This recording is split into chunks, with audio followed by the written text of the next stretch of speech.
Welcome to the Digging Deep ATVMX podcast with your host, Cody Jansen.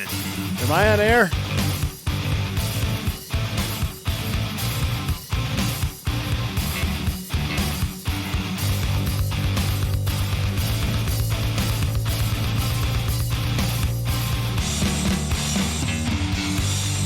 What's up, everybody? I'm your host, Cody Jansen, and welcome to episode 30 of the Digging Deep ATVMX podcast presented by CST Tires.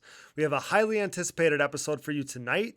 Former pro motocrosser turned factory test rider and ATV champion Dustin Nelson will join us to tell his extremely unique and relatively unknown story. If you enjoyed our shows covering the Pulp MX ATV versus MX talk, which most of you did, they're our most successful shows, then this one is for you. Just so you know, we'll have our Pleasure Valley race review show coming next week, where we'll break down the racing with rider guests and talk more about the continued ATV motocross schedule changes, as we just learned that Loretta Lynn's has been canceled with a rescheduled event at a different venue, presumably on the horizon. So look forward to that coming next week. But tonight, it's all about Yamaha and Dustin Nelson. It's guaranteed to be another great show, so let's thank all our great sponsors that make this possible and then dig in. Thanks to our title sponsor, CST Tires, CSTTires.com. The Pulse MXR tire is the best tire on the market no matter what the terrain. Join the CST takeover today or prepare to be beat by someone who did. CST Tires, where passion meets the ground. Thank you to Motorsports Powerhouse and show sponsor, Yamaha. We are proud to be partnered with the winningest manufacturer of the past decade in ATV motocross and the #1 OEM supporter of ATV racing. The Digging Deep ATVMX podcast is Team Blue Crew. Thank you, Yamaha. Check them out at YamahaOutdoors.com. Thanks to another member of Racing Royalty and longtime sponsor of my personal racing efforts, Valvoline. For over 150 years, Valvoline has been dedicated to innovating and improving your riding and driving experience. The world's oldest oil company still leads the charge with unrivaled products and lubricants. Thanks to Team Valvoline for coming on board. Thank you to SSI Decals. SSI Decals is the decal choice of champions everywhere and is synonymous with the best decals and graphics kits on the market. Their track record speaks for itself. Champions choose SSI Decals for unmatched look and quality. Thanks to those guys. Check them out today at SSIDecals.com. It's an absolute honor to be partnered with Wienen Motorsports. We all know him as one of the toughest competitors ATV motocross has ever seen, and Chad Wienen has built quite the business within the industry as well. The same products he handpicked to help him win 6 AMA ATV Pro National Championships are available to you through Wienen Motorsports. Simply put, he sells what he races. So head over to WienenMotorsports.com to see everything they have to offer and use promo code DIGDEEP to save at checkout. Thanks to Chad Wienen and Wienen Motorsports for further legitimizing everything we're doing here at Digging Deep. It's an absolute honor. Thank you to DID Racing Chain and their 520 ATV2 X-Ring chain. Team USA, Joel Hetrick, and myself trusted DID's unrivaled chain quality all the way to championship victory this past season. Wherever you go, go with DID. We are proud to be partnered with Gripped Gloves. Gripped is an ATV rider owned and operated brand with the rider in mind and keeping costs affordable the goal. This Michigan-based family operation is here to push stereotypes and limitations while recognizing riders' desire to showcase their identity with eccentric colorways and crazy patterns. Gripped is driven to produce a glove with cool colors and designs that won't break the bank. Get a grip on life. Check them out at grippedgloves.com. That's GRIPT gloves.com and use discount code DIGGINGDEEP10 to save. Thanks to the Decker Training Facility. The Decker Training Facility at County Line MX is now open. This premier motocross training compound is located in beautiful Fountain, Florida, a short 40-minute drive from Panama City Beach. Their rapidly growing facility consists of a pro-level national track, amateur and youth tracks, woods loop, and mountain bike trails. Everything you need to train comfortably all winter long is available on site, including private cabins, a full gym, RV hookups, bathhouses, garage, dump station, wash bays, and more. With accommodations for riders across the country and around the world, the Decker Training Facility will help you become the best rider you can be. Sign up for a group training session or a private lesson with nationally ranked pros. Train tougher, smarter, and harder this off-season at one of Florida's most luxurious facilities. For more information, go to DeckerTrainingFacility.com or find them on Facebook and Instagram. Decker Training Facility, your elite training experience. Thank you, Namura Technologies. Namura, pistons with an attitude. Namura has led the charge in the ATV and side-by-side market since 2001 with their wide array of pistons, rings, gaskets, and industry-leading top-end repair kits. To purchase, visit your local dealer or online at namura.com. That's NAMURA.com. Also, a big thanks to Bronco ATV and UTV components. Bronco has been the industry leader in replacement hard parts and accessories for all makes and models for over 15 years. Whether it's electrical components, engine internals like rods and cylinders, suspension parts, or bearing kits, Bronco is your hard part source when it comes to whatever you need for whatever you ride. BroncoATV.com. Thanks to Forworks Carbon for the continued support. Known for their hoods, seat covers, array of carbon parts, and so much more. Forworks is your one-stop shop to give your ATV a new and improved look with increased function this year. Head over to the social media pages or website today. Thanks to Forworks Carbon. Thanks to DP Brakes, the unquestioned leader in motorsports and power sports braking. DP is the brand responsible for allowing Joel Hetrick, your host Cody Jansen, and so many more others to outbrake the competition every time they hit the racetrack. It's never too late to join the team, so act fast. www.dp-brakes.com. Thank you to Mountaineer Brand. If you know me, you know I love my... What the? Hey, that's my line. If you know me, you know I love my beard. That's why I treat it right with Mountaineer Brand's all-natural washes, oils, balms, and more. Use discount code CODY'sFave in all caps. That's CODYSFAV, CODY'sFave in all caps at mountaineerbrand.com. We're thankful for our partnership with Factory 43. Since 2007, this racer-owned company has been striving to offer a quality product that installs easy, looks good, and holds up over time, producing bumpers, grab bars, Nerf bars, and other accessories. For 2020, Factory 43 is the aluminum parts choice of the Phoenix Racing Honda team, providing riders like Joel Hetrick, Jeffrey Rastrelli, Chris Borich, and Grayson Eller with their motocross and cross-country versions of Evo Nerf bars and MX-style front bumpers. Head over to factory43atv.com to see their full line of products, thanks to Factory 43. We are proud to be partnered with Bikes, Trikes, and Quads, LLC. Bikes, Trikes, and Quads, LLC was started by former racers selling three-wheeler parts out of a barn in upstate New York. Now 10 years later, BTQ LLC has over 40,000 new and used parts in stock, but they haven't forgotten their roots, still offering used OEM parts for three-wheelers, dirt bikes, ATVs, and side-by-sides. Parts are in stock and ready to ship with guaranteed delivery within 3 days, including free shipping on orders of over $50. Use discount code ATVMX at www.btqllc.com for $10 off of orders $50 or more. We're grateful to have Bikes, Trikes, and Quads LLC digging deep with us, support our industry's small businesses, and thank you BTQ LLC. We are proud of our partnership with Roman Health. On average, Americans are forced to wait 29 days to see a doctor in major U.S. cities. If you're dealing with a condition like erectile dysfunction, you want treatment ASAP. That's why our friends at Roman have spent years building a digital platform to connect you with a licensed doctor in your state from the comfort of your own home. Roman makes it convenient to get the treatment you need on your schedule. Just grab your phone or computer, complete a free online visit, and you'll hear back from a U.S. licensed physician within 24 hours.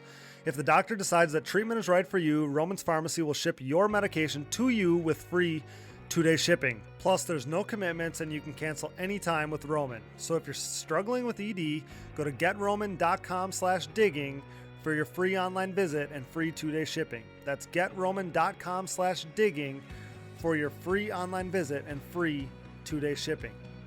Thanks as always to Evans Waterless Power Sports Coolant. Upgrade to Evans now to avoid overheating and boil over next time you hit the track. When conditions are at their worst, Evans is at its best. Use discount code DIGGINGDEEP20 to save at checkout, evanscoolant.com. Thanks to Blenders Eyewear, whose Life in Forward Motion brand is the perfect fit to partner with our podcast. You won't find better shades for a more attractive price anywhere else. Use discount code DIGGINGDEEP20 to save on the trendiest shades in the market. BlendersEyewear.com.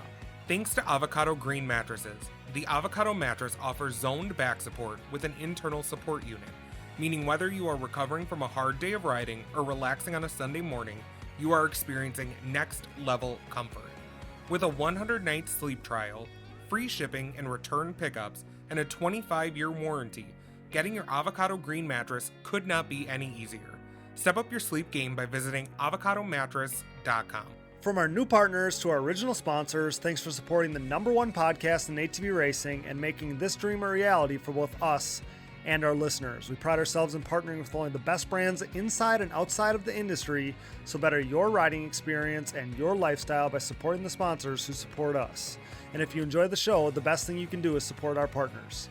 If you're interested in becoming a partner of the show, shoot me a message or email today for more details. We are running a discounted partnership rate to assist small businesses, so message or email us today to keep your brand relevant. Once again, thanks to all of our sponsors. And now we're so stoked to welcome this guy to our podcast to tell his story, which is unlike any other. Brought to you by Yamaha's YFZ 450R. It's Blue Crew's own Dustin Nelson. What's up, man? Thanks for coming on our show. Yeah, no problem. Thanks for having me. We've been talking a little bit over the last few weeks, and it's cool to finally get on here and talk with you. Yeah, we're stoked to have you on and to cover what was an extremely unique and diverse career of yours. Obviously, like some people are going to remember you.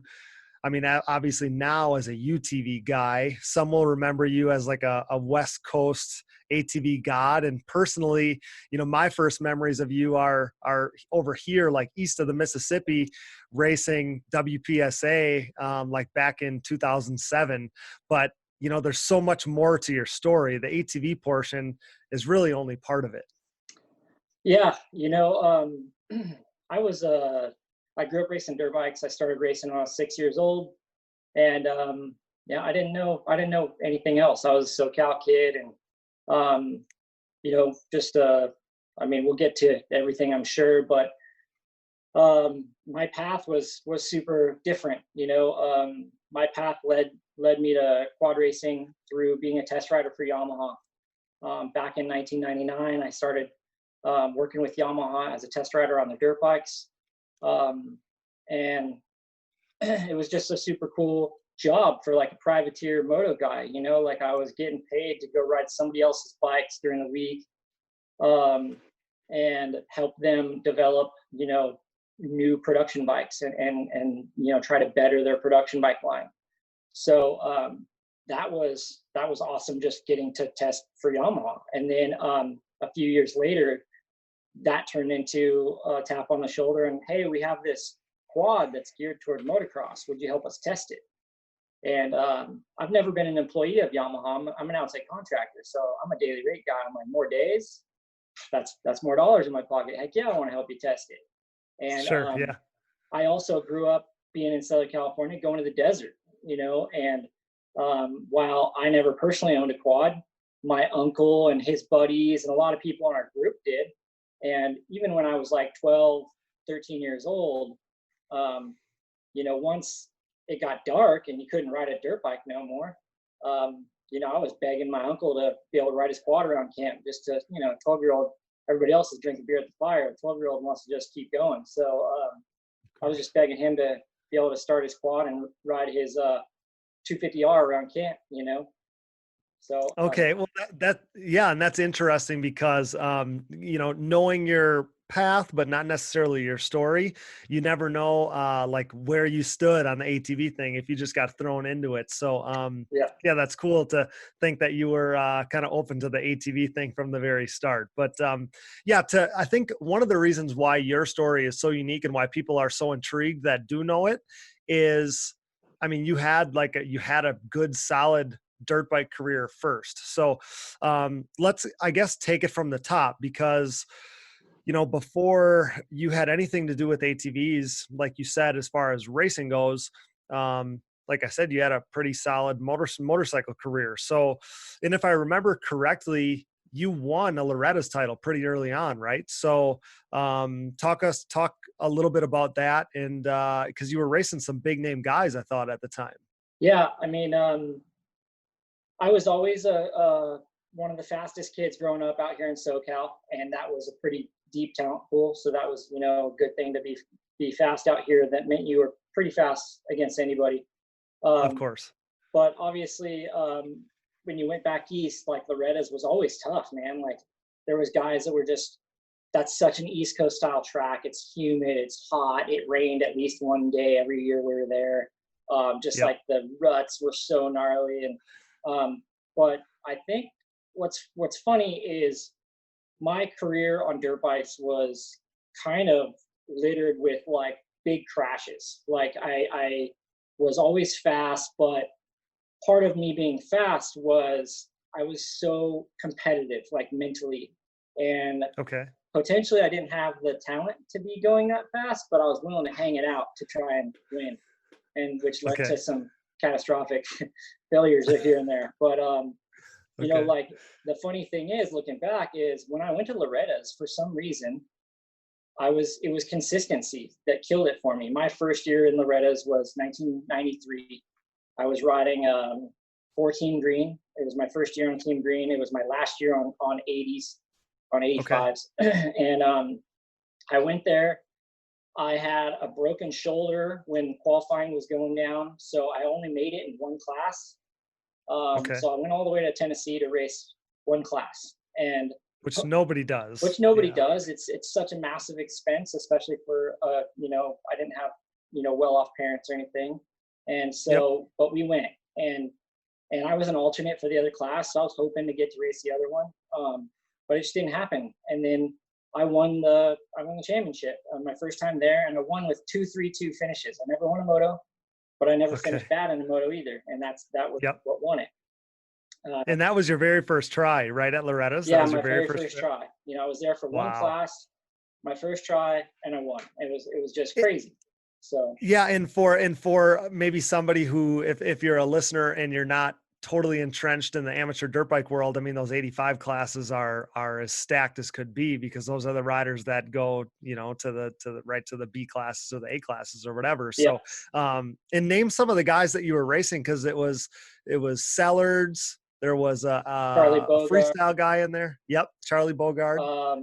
Mark Burkhart, who ended up being like a really good supermoto guy for a while. Jason Partridge was a really good guy in our time. Ricky was actually, luckily, Ricky was a year or so behind us. So, you know, but I would usually have 1 year without Ricky in a class, and then he would move into it the next year, you know? So it's like, but, you know, because by that time he was almost unbeatable. But I just had some pretty solid guys, and just, you know, there was a kid from Michigan that was super fast back then, Matt Maximoff, and there's just you know, I would say Sellards probably made it the farthest. At that time, probably Bogard was the gnarliest. He was so fast, and he continued to be that way on big bikes when he first got on. And then I don't know if he just got injured too many times or what happened, but he faded away. But yeah, it was a crazy year, you know. It was like so much pressure with just one class, but you were only there to concentrate on one thing, and it just all went my way that year. So yeah, it all worked out. So then did you so you were already a Team Green rider at that time. So then did you maintain that in the years after, I'm assuming? Yeah, so 93 was my first year on Team Green. Like I said, it was my last year on 85s. And then it was actually like one of the coolest things I ever had happen to me was at the race, as soon as right after I won the championship, Team Green brought me into like their motorhome there and laid a contract out in front of me for the next year on big bikes, you know? So it was like, my dad and we had talked about, because age-wise, I was still going to be okay to race 85s the next year, but I didn't want to.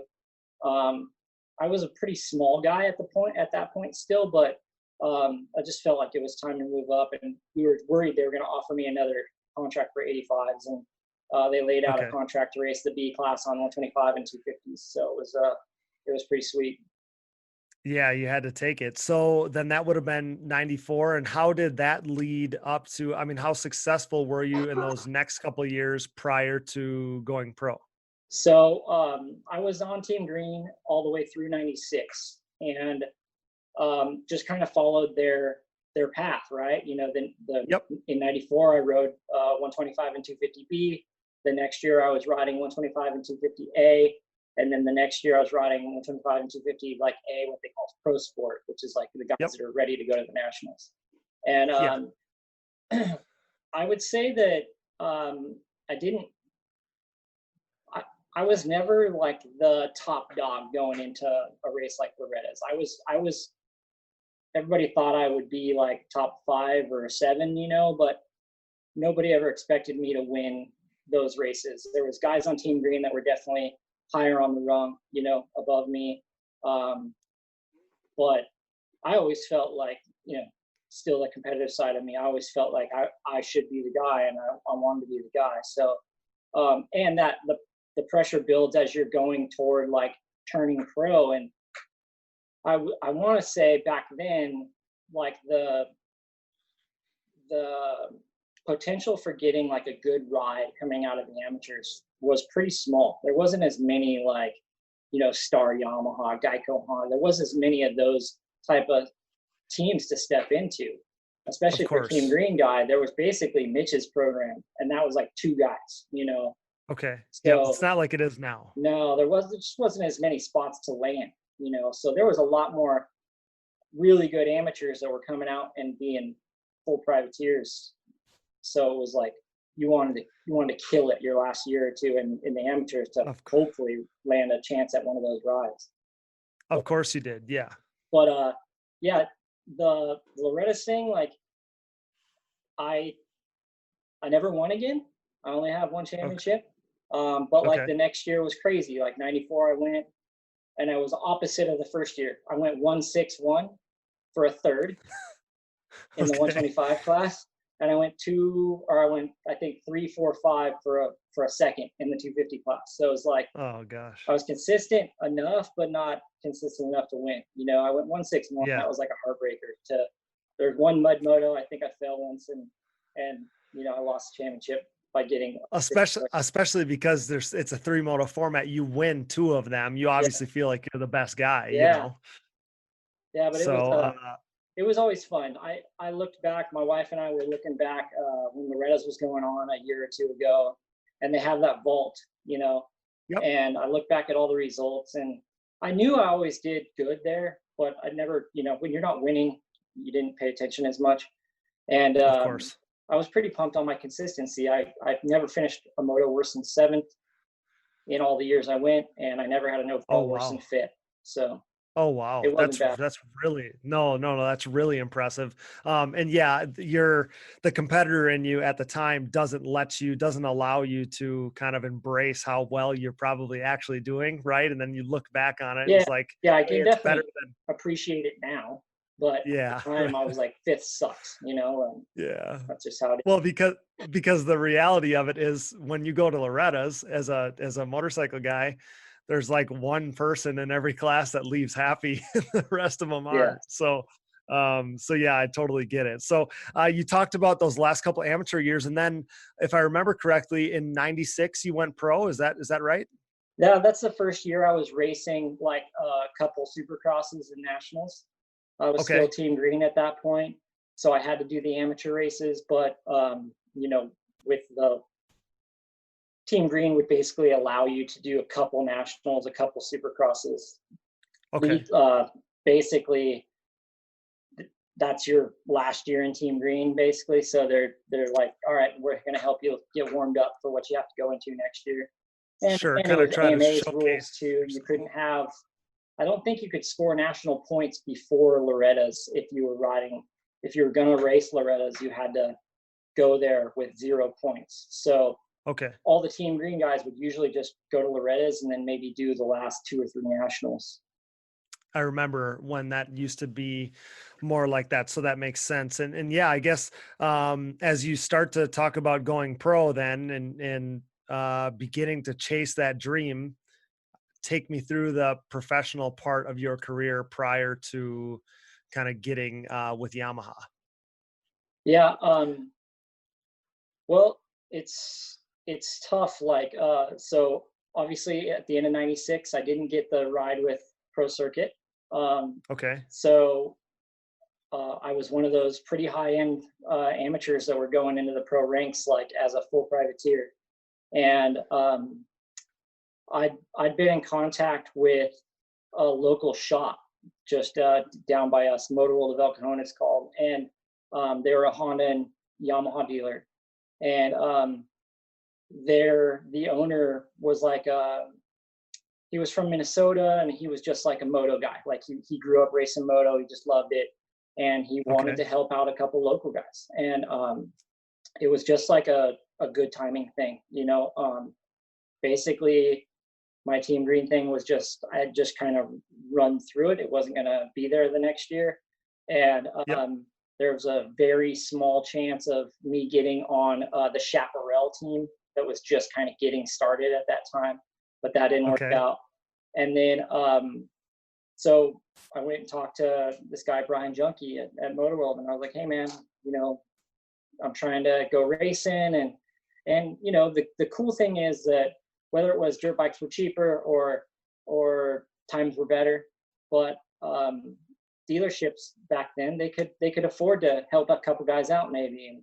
And Sure. so I think he contacted Yamaha, and I never had anything directly through Yamaha. It was all through the shop, but I think they might Okay. have helped him out on a couple bikes. And so I switched to Yamahas in '97, and you know, I was just doing like 125 West Coast Supercross, and some nationals. Couldn't afford to go to all or many, you know, many of them, but was Yep. doing whatever I could. And then we'd hit all these big local series like what we have out here in California. The Golden State Series was a big one Yeah. back then. A lot of top Yep. guys rode it.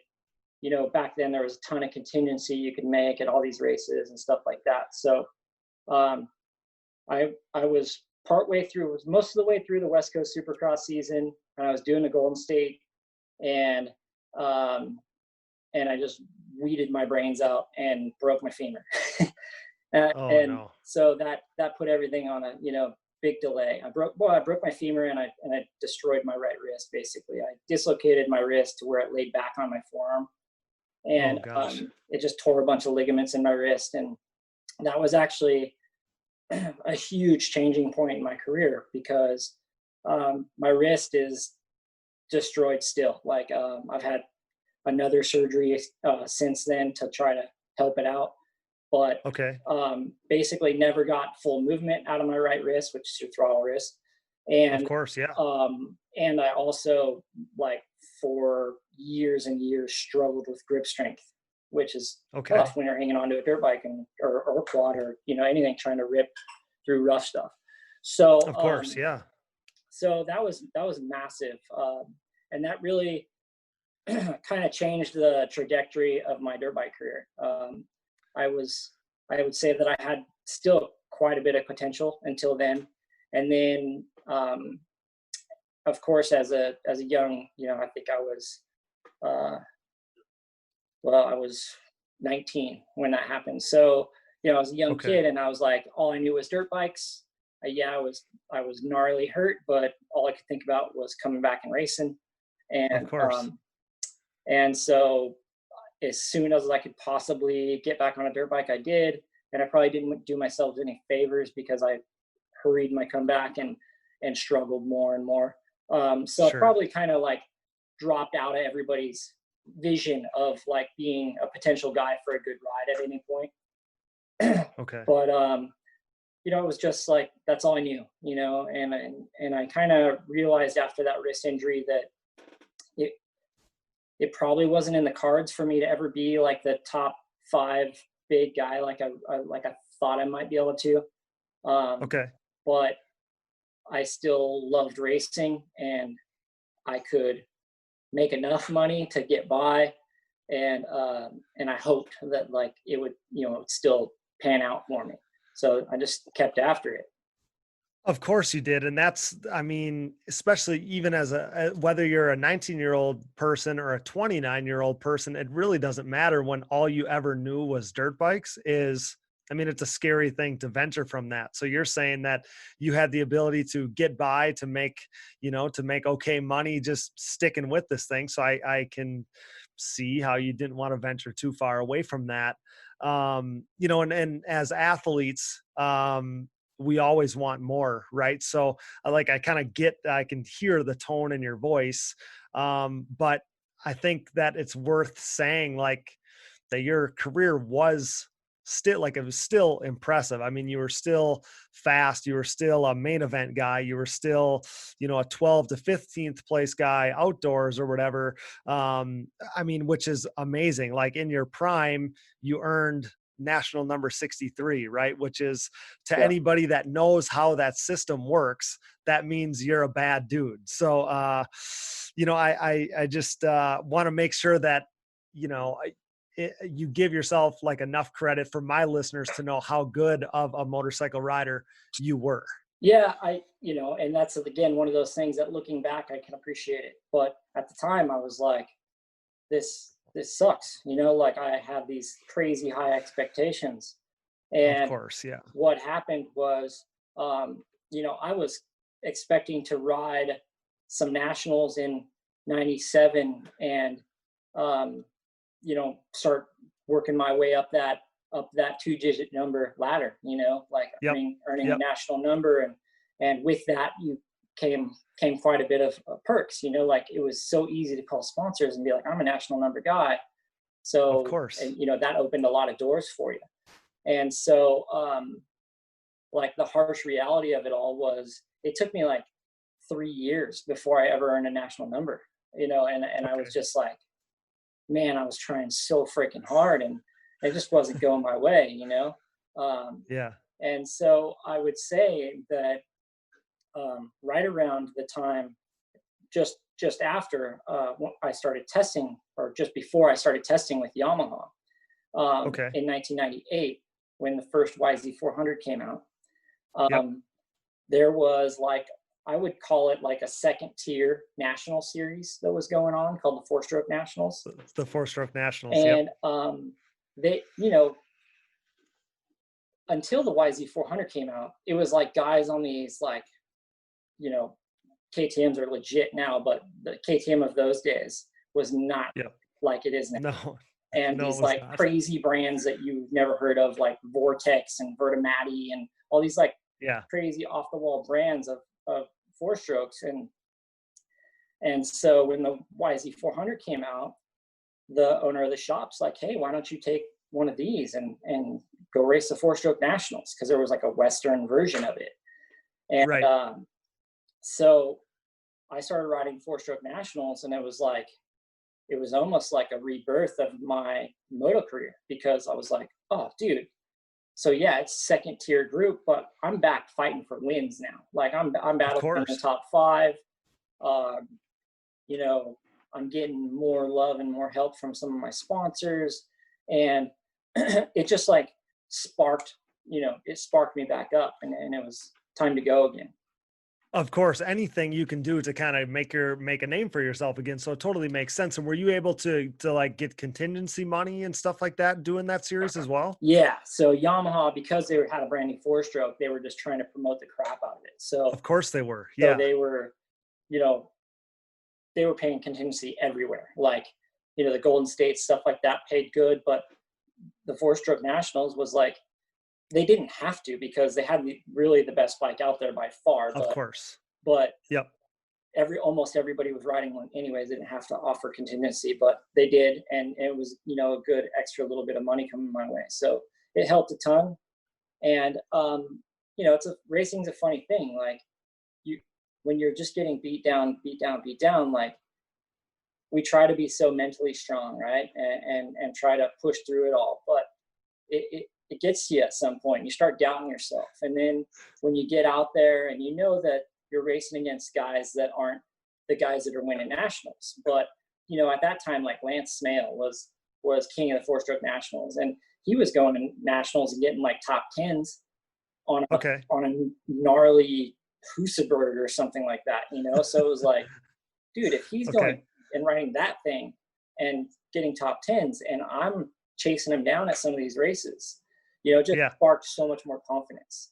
And, of course it did. And that's a massive change, So, yeah. And then, so did that take you back to racing outdoors then? I was racing outdoors that whole time. I was just having not much success at it. I was finishing in the most of the time, like the 20 to 30. I'd sneak in the top 20 every once in a while, get a point or two, but never enough to get a national number, Gotcha. Back then, if you had like 10 points at the end of the year, you were like hoping that you would be in the 90s. It was close.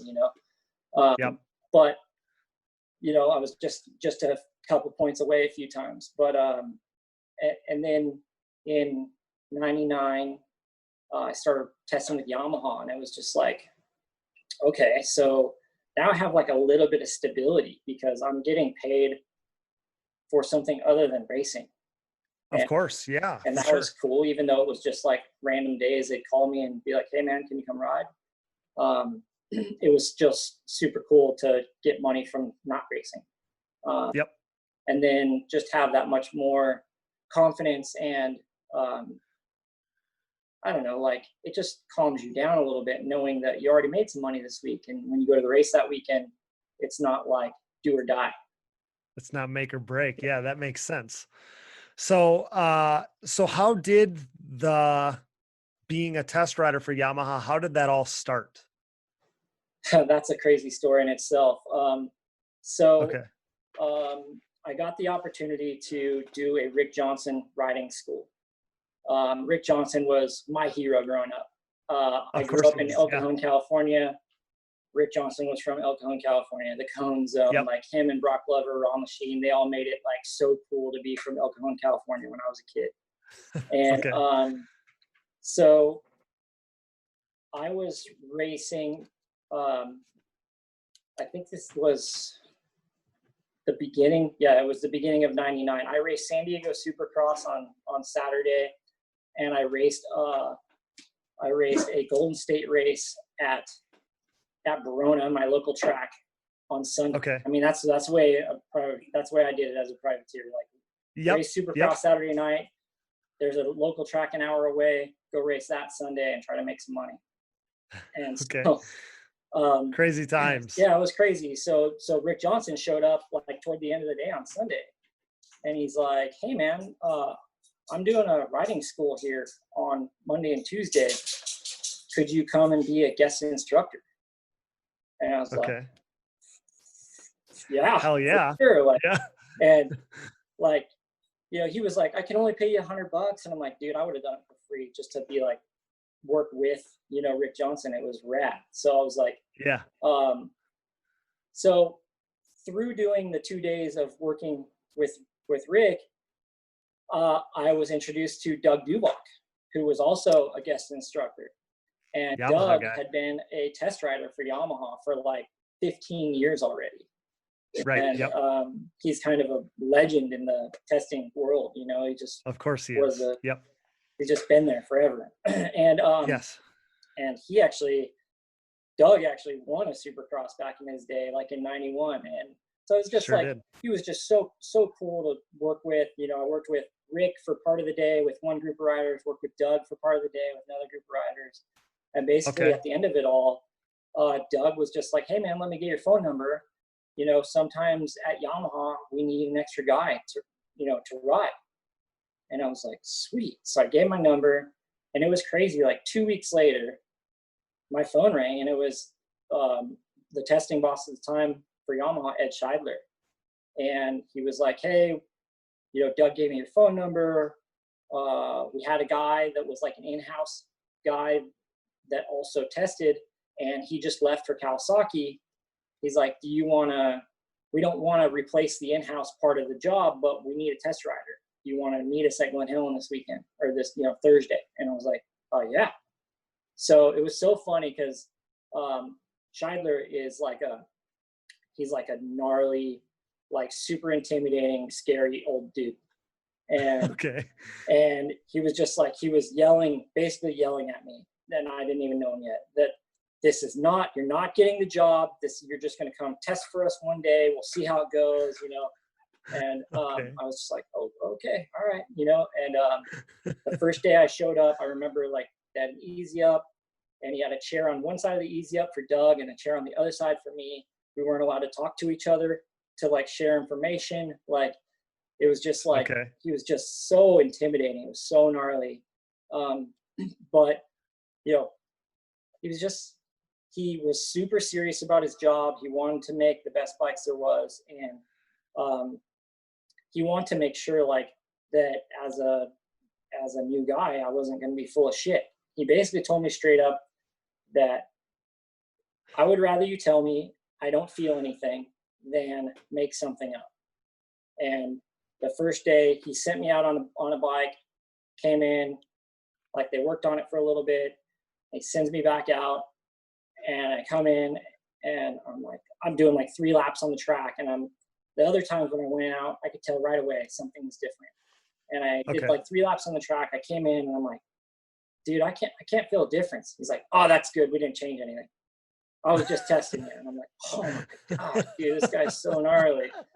So it was crazy, but it was just like, it was a foot in the door that just, I still work with them. That was 99. This is 2020. I'm 21 years into it. And just last week I was testing dirt bikes with Yamaha. It's pretty crazy. That is crazy. And it takes a special rider there's tons of great riders that aren't good testers. So they obviously found a great guy for the job. And, like you said, it was the 4-stroke nationals were a revival of your career. It seems like kind of aligning yourself with Yamaha, and it just happened by happenstance, like you said, but aligning yourself with Yamaha was again, like a career move that changed your entire path.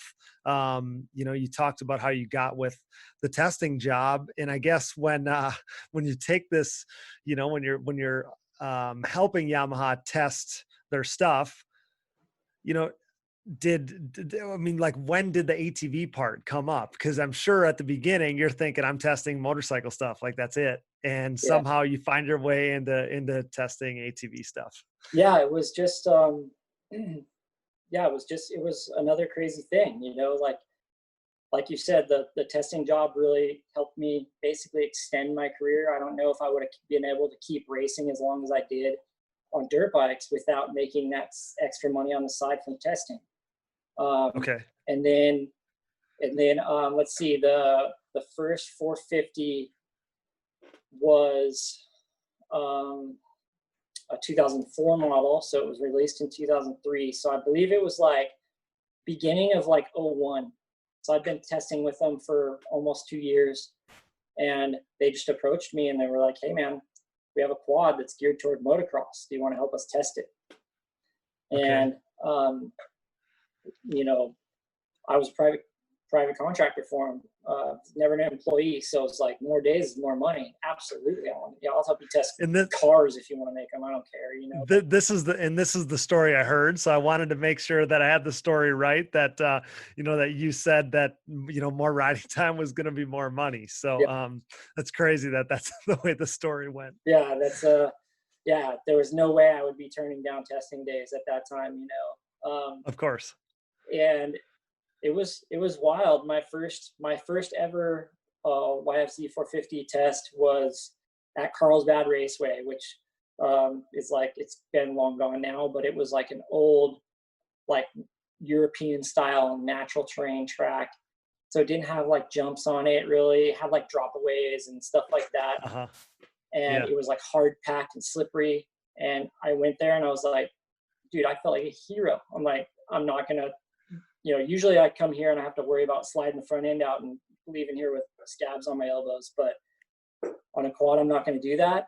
And you just felt like a hero. You could slide it around. There was no jumps that scared me. And I was like, this thing's sick. This is super fun. And and then the next 2 days were like glamorous, and so we were just riding out in the dunes in the desert, and I was like, oh, this quad stuff's pretty sweet, like as far as the testing goes. And then I would say, like, so the funny thing that happens when the development of something that is completely new like that. So I would say I rode the bike for 3 or 4 days, the first test I ever rode. Then it goes back to Japan, and you don't see it for 3 months. Like, so they brought over this prototype. We rode it for like 3 or 4 days. It goes back to Japan with all the notes and everything that we came up with. And then you don't see the bike for 3 months, and like you don't really hear anything of it. And then all of a sudden the phone rings and it's like, hey, we have another ATV test. Like, and then I remember like the second time we went testing, they went to like more like legit motocross tracks. And I was like, oh shit, what did I get myself into? Because now there's like doubles and big tabletops. And um, I was comfortable sliding the quad around, and Of course you were. corner, Yeah. all that stuff. Like that's what a quad's known for. Everybody can do that and sling it, and it's super fun. But all of a sudden now you're throwing in like these doubles and big jumps, and we were at tracks that they weren't all groomed, like they were rough up the lips, and it was like, oh man, it was so scary. Like, and it was other moto guys, that were helping us test mostly, and it turned into like this really funny game of like chicken with all the test riders. We were like daring each other to be the next guy to do a jump, to where we would finally, by the end of the day, like most of the whole group would get every jump on the track. But it was, now that I look back on it, like it's sad. Like we were so scared of like these 20-foot doubles because they had like a kicker on them, or like that. Nowadays, after I spent so much time on quads, it would be like no big deal. But we were deathly afraid of that stuff at the beginning. It was crazy. Well, to a dirt bike rider, any of those uneven faces or kickers or whatever, like that's what scares any dirt bike rider on an ATV. So it totally makes sense. But now all these years later, you're able to look at it as a a semi quad guy, and or have both views, I guess, right? Yeah. And it's crazy to hear the difference. But so how much did the machine change from when you first started testing it to, kind of that next test, and then so on and so forth until it became the production model? How much change was there? It's kind of crazy. They were pretty spot on performance right away. Okay. I would say that it got massively more durable. We broke it a lot at the beginning. But then also at the beginning, it had like all this like crazy, like all the plastic was made out of fiberglass, and they had it actually shaped sorta to look like a raptor, in case anybody saw it, with like funky, crazy big fiberglass fenders and everything like that. And, so it's actually it was crazy. It actually worked one time. We were at Glamis, and we're at Glamis in like on a Wednesday, like pretty much nobody's there. But the thing was like running like crap. They had like the seat off, and they were trying, I think they were trying to find some wiring issue or something. And this guy cruises over from like another camp down the way, and he starts telling us about his friend's Raptor. It does that shit all the time. And, what you got to do is you got to get those carbs synced up. And, like he's telling us all about his friend's Raptor, and the Japanese are like going wacko because they think somebody's going to see this super secret bike. And of course, it was so funny because the guy was like just telling us how to jet our Raptor, and then he just walked away, and we're just like, oh my God, wow, thank you. That's hilarious. So yeah, that I didn't even think about that question prior to this about how much the machine changed, but yeah, that's super interesting. So then I guess lead me from, you're testing this YFZ, lead me to how that gets you into actually racing in ATV, because it seems like even when you were just talking about just being a little sketched out on jumping little doubles and stuff. So how do you go from there to actually starting racing a quad? Well, I would definitely say that being involved with it from the very beginning gave me, like I said, probably almost 2 years on the bike. Now it was with 3-month breaks in between most of the time, but almost 2 years on the bike before anybody knew about it. So thank goodness for that, because I sucked at the beginning, and I slowly figured it out. But yeah, like basically the craziest thing was testing a YFZ prototype and then going and racing like a 4-stroke national on the weekend on a dirt bike. And then, like, it was just that was a really strange time for me. I'm sure it was. Yeah. Because I basically, at the end of 2001, I gave up on doing any Supercross. I decided I'd only do some 4-stroke nationals and nationals from then on. I didn't want to do Supercross anymore. And it was mostly just because I felt like I didn't. For one thing, I struggled in Supercross with my wrist. I had issues, and And so I felt like with the amount of testing I was doing at that time, the 4-stroke nationals were kind of starting when Supercross was going, and then I would run into the nationals. So that was that's just what I felt like worked best for me.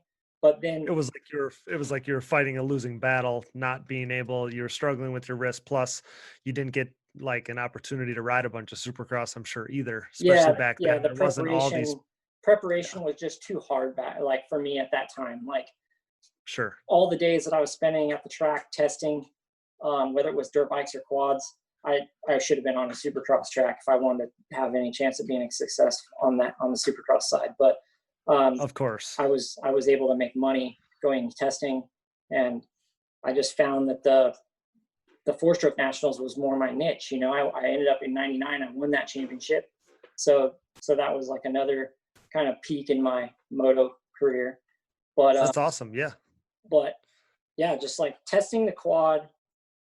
By the time it came out in like, I don't know, maybe October maybe of '03. Okay. The Yamaha guys were like, I'd advanced pretty well. I was riding it on a motocross track pretty good. And the last couple tests that we did, we had Corey Ellis come out, and Corey was killing it. You know, he was winning. He would win a national here and there at that time, and he was riding like a hybrid with a Yamaha motor in it at that time. Yep. And so Corey would come out, and I wouldn't be Corey's speed, but I wasn't like crazy far off of it either. And and so the Yamaha guys were like, dude, all the testing guys were like, dude, you should race quads. You should start racing quads. And I'm like, I don't know. Like, I don't think so. And they're like, well, the testing department is gonna give you a quad for helping with the development. They basically pinked me a quad, just handed me a quad and the pink slip, and here you go for a bonus for helping with the development. I was just gonna say that's a nice bonus. Yeah, it was pretty sweet. So, but they were like, okay, but part of this is you have to go race it. You have to go try, like just see. And so I went to the last ITP quad cross of 2003. Okay. With a totally stock YFZ 450. Right. I got some Nerf bars. I think I was riding for Tag Metals at the time. They hooked me up with handlebars, and I bought a twister all kit.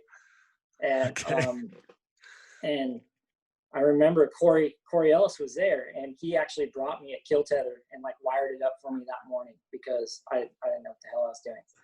But sure, yeah. So I had stock wheels and tires, stock shocks, everything still on it.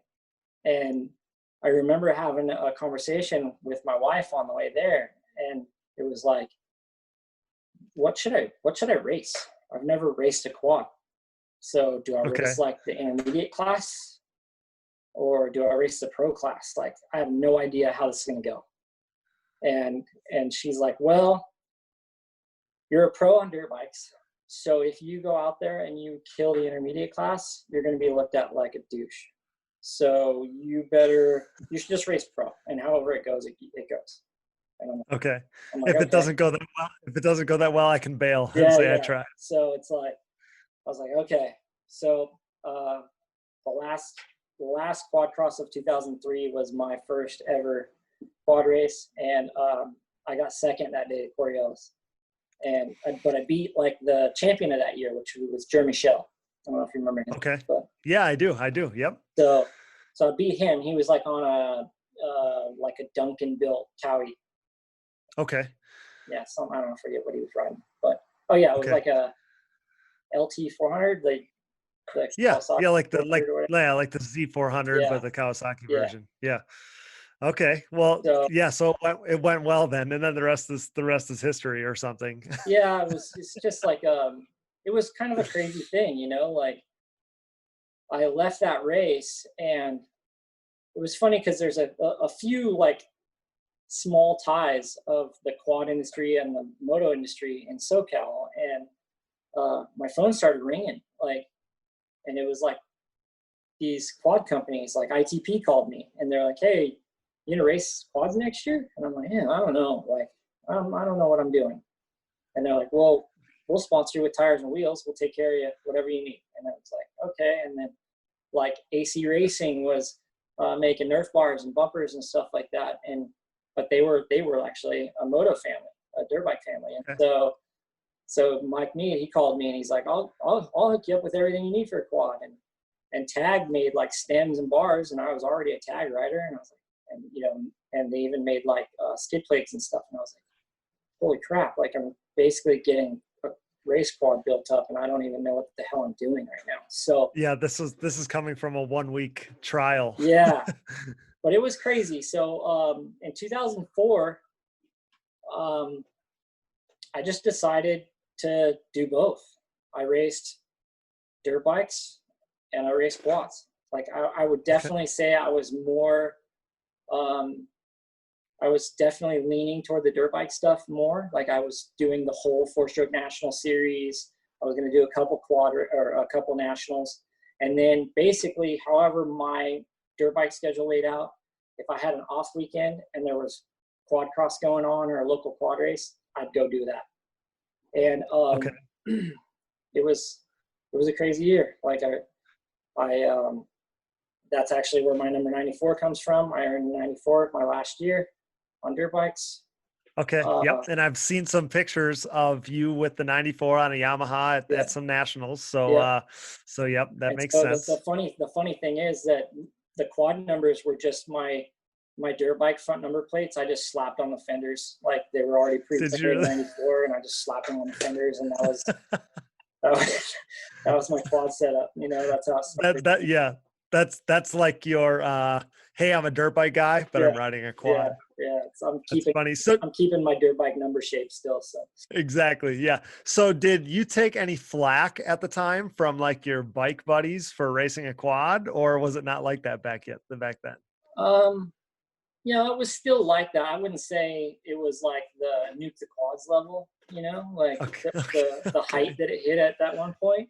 But it was still like moto guys were like, what the hell are you doing? Like, you know, it was more just like confusion than like looking down on me for it. It was like, are you serious? What?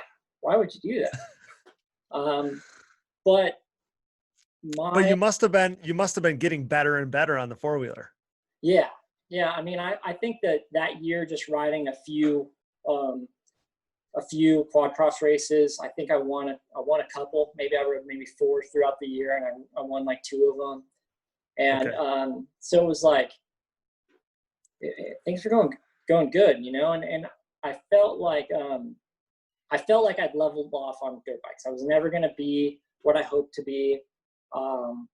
I was ancient at that time. I was 27 years old, you know, as far as dirt bike racing. You're not going to like keep progressing at 27, really. You're not, you know, going to find your second wind. So I've been racing dirt bikes my whole life. I've been a professional for 10 years already. And it was like, I loved it, but quads were like new and exciting. And I didn't know where I was going to top out. You know, like I knew where I topped out on dirt bikes. So it was like, this is new and exciting. And there was a couple different factors. Like I didn't want to chase the nationals around the country anymore. I just had my daughter, my first kid in 2004. So it was like, man, I can stay closer to home. It's like new and exciting. I don't know what the top level that I could get to is. And the crazy thing is, like, with the sponsors that I had coming in, and like my gear sponsor was going to stay with me, and my contract was going to be the same either way. It was like, I'm going to make the same amount of money, or possibly better if I do better at racing. And I think there's more potential. So I decided at the end of 2004, like, okay, I'm going full quads. We'll get right back to the show, but now a word from our sponsors. And thank you for listening to these ads. Without these great companies, none of this would be possible. Show your support for the people who support us. Before Digging Deep was even a reality, back when it was just an idea, CST Tires already believed in us, which is fitting because no one believes in their tires more than I do. Our title sponsor, CST Tires, and their Pulse MXR tires continue to hook every rider strong enough and willing to grab a handful of throttle after mounting them on their ride. Used by Thomas Brown to win races and clinch a third straight Quad Cross of Nations title, Nick Janusa when he grabbed his first career Pro Class podium, and myself, Cody Jansen, as I rode my Pulse MXR fronts and white label soft compound rears to a 2019 National Championship in the Junior 25 Plus class. The Pulse MXR tire, available in soft and standard compounds, offers the highest level of traction, most predictable cornering, and superior wear characteristics when compared to the competition. Visit CSTTires.com to join the CST takeover today, or prepare to be beat by someone who did. CST Tires, where passion meets the ground. Anybody that I've gotten to try them, I've heard nothing but positive things back. We're proud to be Team Blue Crew here at the Digging Deep ATVMX podcast. Why choose Yamaha? Look no further than Chad Wienen's 6 championships in the past 8 seasons aboard his Yamaha YFZ 450R. Not to mention, Yamaha is the leading OEM supporter of ATV racing, and their support of this podcast proves it. For the 2020 ATVMX season, Yamaha's Blue Crew Racer Support Program will offer payout and prize opportunities, including a chance to win a brand new YFZ 450R. For more information, head to YamahaOutdoors.com and follow them on social media at Yamaha Outdoors today. All hail Blue Crew, the #1 OEM supporter of ATV racing. For over 150 years, Valvoline has led the charge by being dedicated to constant improvement and innovation across all disciplines of racing. Valvoline has sponsored some of the greatest names in motorsports, and for the better part of a decade, I've been fortunate enough to be part of the historically great Team Valvoline. From my commuting vehicles to small engines, race quads, and everything in between, I trust nothing but Valvoline in all of my equipment. I've experienced increased function and durability, as well as a longer life expectancy thanks to Valvoline's array of products and lubricants. Since 1866, Valvoline has been focused on bettering your experience, whether on road, on track, and everywhere in between. Upgrade to Valvoline today and check them out at valvoline.com. SSI Decals is a name synonymous with ATV racing, synonymous with big-time success, and absolutely synonymous with the best-looking decals around. An offshoot of their parent company that was established in 1947, SSI first took shape from owner Ian Harris's passion for ATVs. With what started as just making numbers and decals for riders like Chad Wienen, the company quickly took off, and today you couldn't imagine ATV motocross without SSI decals. The graphics maker and designer now supports all the top teams in ATV motocross, as well as teams and riders racing GNCC, Work Series, Pro Motocross and Supercross, Canadian Pro Motocross, short course off-road trucks, UTVs, snowcross, and, oh yeah, 6-time NHRA World Champion Clay Milliken. No project is too big or too small for SSI decals, making your identity stick with championship-level graphics. Head over to SSIDecals.com today and then maybe call the doctor because things are about to get sick. The Digging Deep ATVMX podcast is brought to you in part by DID Racing Chain and their 520 ATV2 chain. This patented X-ring chain boasts a steel alloy construction for reduced weight, increased strength, and a longer overall chain life, making it the optimal ATV racing chain. Pick up an ATV2 chain today at your local dealer or wherever DID chains are sold. Don't forget about their motocross, off-road, and street bike chains as well. Wherever you go, go with DID. Hello listeners, this is Chad Wienen, 6-time AMA ATV Pro National Champion, an owner of Wienen Motorsports and proud partner of Digging Deep ATVMX podcast. The two of us share a strong passion for ATVMX. Owning my own team gives us the ability to handpick the best products on the market for our racing program. With consistent testing, research, and development, we are confident that when choosing the products we believe in, our customers will be satisfied in building their own race program as well. We race what we sell. With brands like Fox Shocks, Walsh Racecraft, SSI Decals, Wrath Racing, and Hinson Racing, just to mention a few, go to check out WienenMotorsports.com to see the full lineup. Enter discount promo code DIGDEEP at checkout. Enough talking already. Get out and get some fresh air and go ride. Hope to see you at the track soon. We are proud to be partnered with Numera Technologies. Since 2001, Numera has led the charge in the ATV and side-by-side market, covering more applications than anyone else in the industry. Nomura's advanced piston technology uses a NASA-exclusive aluminum alloy that helps to reduce expansion rates, that allows for tighter tolerances and leads to higher overall engine performance for your machine. For more information about Nomura's wide offerings of pistons, rings, gaskets, and industry-leading top-end repair kits, visit your local dealer or online at www.nomura.com. Nomura Technologies, pistons with an attitude. We are pleased to be partnered with Bronco ATV and UTV components. Bronco has been an industry leader in replacement hard parts and accessories for all makes and models for over 15 years. With a catalog that includes a full line of electrical components, engine internals like rods and cylinders, all the way down to suspension parts and bearing kits, Bronco is your hard part source for whatever you need for whatever you ride. Available exclusively through distributors around the world. Visit your local dealer or online at broncoatv.com. The Digging Deep ATVMX podcast is also sponsored by DP Brakes, a longtime supporter of ATV racing and the world leader in sintered brake technology. DP has been dominating the ATV world for decades by supporting the best four-wheeled racers on the planet. 2020 is no different, with an impressive lineup including AMA ATV Pro Class champion Joel Hetrick and Phoenix Racing Honda team, Cody Jansen and his 2019 Junior 25 Plus National Championship, Baldwin Motorsports, Nick Januza, Wesley Wolf, and much more in the ATV motocross. In GNCC Racing, DP has 16 of the top 17 pros heading into 2020. This includes the champ Walker Fowler, Bryson Neal, Chris Borich, Cole Richardson, Jared McClure, Adam McGill, and more. These riders continue to appreciate the high performance and impressive durability that their DP brakes have to offer, products that ultimately help place them on the top of the podium. Available at www.dp-brakes.com. Purchase at your local dealer or message us for the contact info today. What are you waiting for? Join the best ATV riders in the world on DP Brakes. Forworks Carbon's innovative lightweight products include top-notch seat covers, carbon fiber, and plastic hoods, gas tank covers, exhaust shields, shock guards, and much more.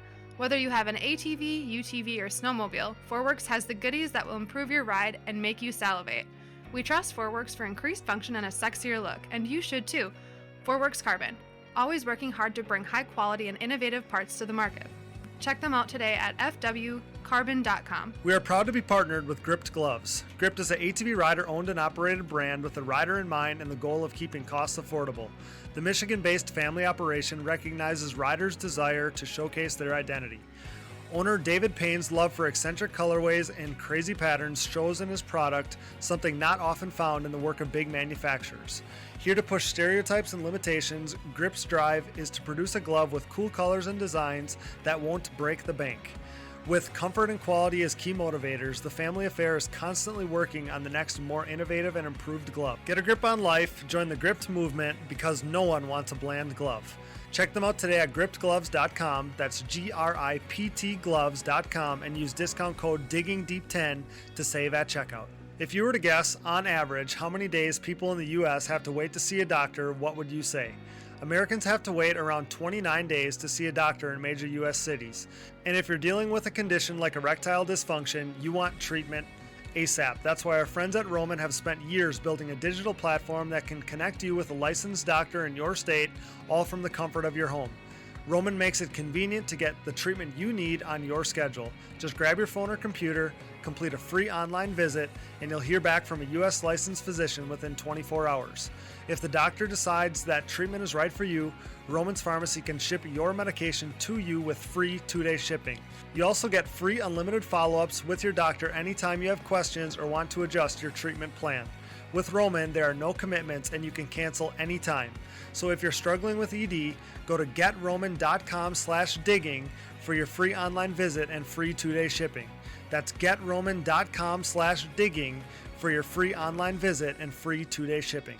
We are also proud of our partnership with Factory 43. Factory 43 was born in 2007, making Nerf bars for the Suzuki LTR, Honda TRX 450R, and Yamaha's YFZ 450.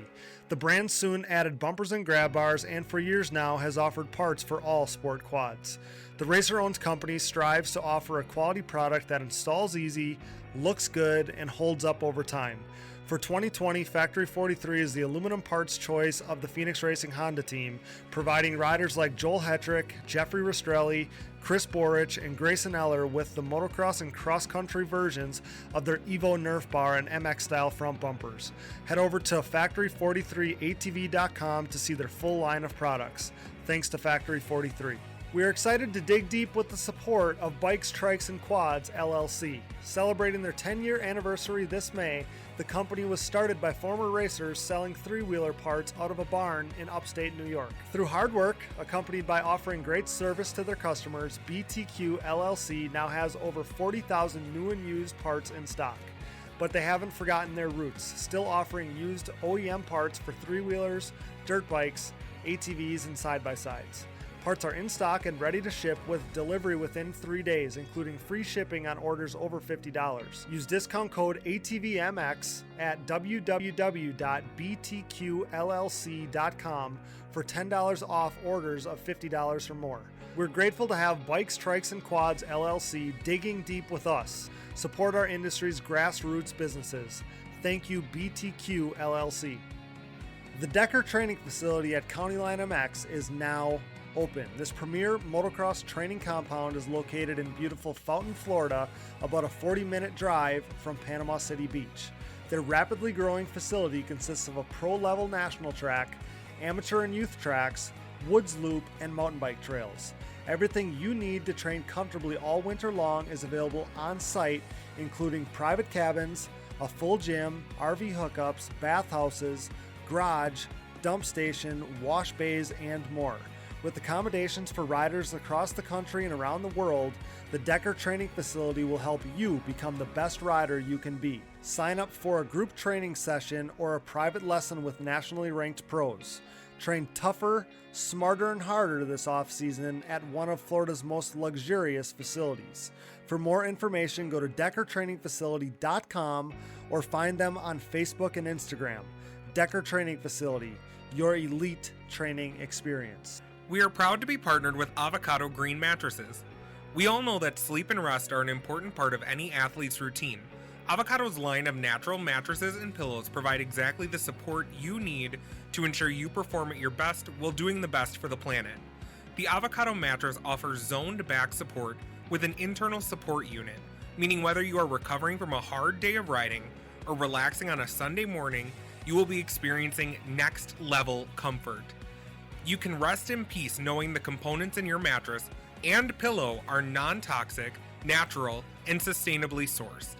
And getting your Avocado Green mattress could not be any easier. They offer a 100-night sleep trial, free shipping and return pickups, and a 25-year warranty. And if that wasn't enough, rest assured knowing they have 5-star ratings by verified customers, including some of the Digging Deep staff. Step up your sleep game by visiting avocadomattress.com. Thanks for listening, and remember to support our partners. Now back to the show. Must have been by 2006 you were winning, right? The West Coast Pro Quad Championship. Yeah. So yeah, it's funny. Like I'd had success, and I went into 2005 with like devoting everything I was going to do was quads. So I was like, I think I can win. I thought I could win first year of doing the whole thing. I thought I could win. And I battled with Dana Creech and Jeremy Schell all year. And it just was an awakening. Like I felt like I was faster most of the time, but I didn't win most of the races.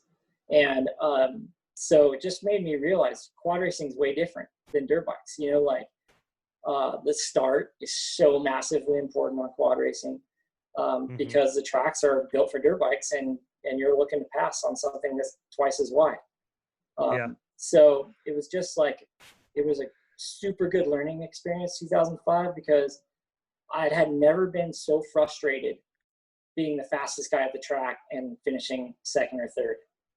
I just did that too many times in 2005. I was so frustrated, and I was like, okay, going into 2006, I knew I was super driven. I've always, like I was talking to you earlier, I'm like massively competitive, at least mentally.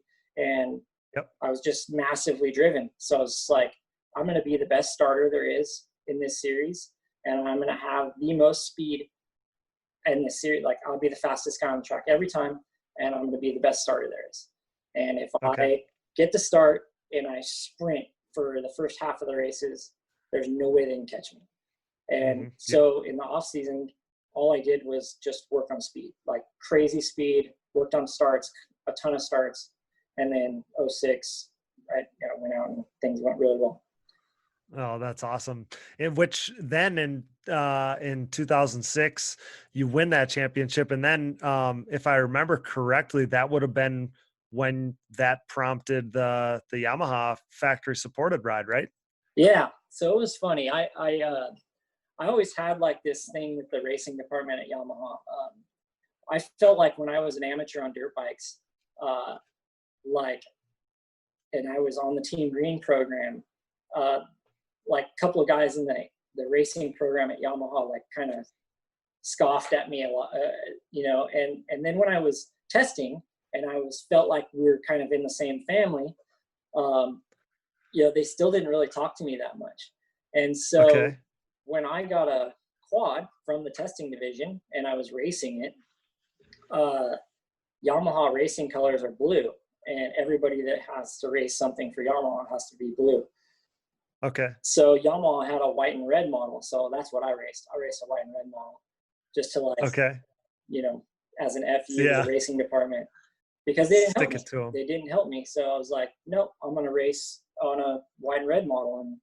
And it was so funny because a couple big things happened for me leading into the last race of 2006 when I was going to win the championship.